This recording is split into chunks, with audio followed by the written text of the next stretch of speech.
Hey everybody, happy Front Row Friday. This is Marilyn Sherman coming to you from Las Vegas. Today's message is about the storms that you and I are facing every single day. I mean, we are under a disaster that's happening in our country right now in the South, but what I'm talking about, the storms that you and I are facing, the storms that don't make the 5 o'clock news, the storms of unexpected news that displaces your family, either literally or figuratively speaking. One thing that can help you be strong and resilient, no matter what kind of storm that you face, is to honor the effect it has on you. Let me give you an example. I had a beautiful meeting today with a dear friend who her family has gone through a cancer diagnosis like my Frenchie. And I immediately, after she asked me how he was doing, I immediately said, well, as a caretaker, it's easier for me because I have, we don't have any children, we don't have any animals. So my situation is easier than what I'm sure you went through. And she immediately and lovingly stopped me and reminded me that there is no comparison of people's storms or disasters in their life. And then it hit me.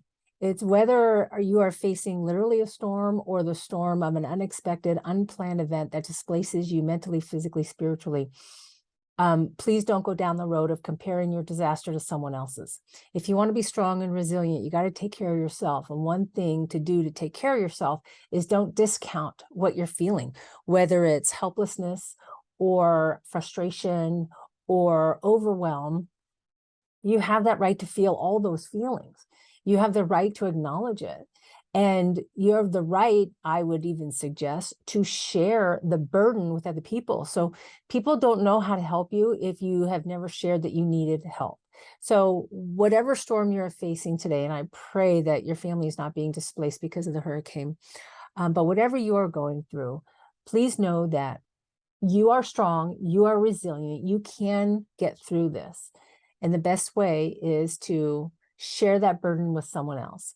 And if you do not have someone that you can share that burden with, give me a call and feel free to vent, because everybody needs that sense of release of pent-up anxiety and frustration and anger or whatever it is that you're feeling. So on this Front Row Friday, don't compare your disaster with anybody else's. Allow people to feel what they're feeling and reach out when you need help. Reach out when you need a shoulder to cry on. Reach out when you need to talk about what's going on in your life. So goodness gracious, my friends, stay safe out there. I hope you're okay. Let me know if you need any support, and we'll see you next week. Thanks so much for tuning in, and stay safe out there.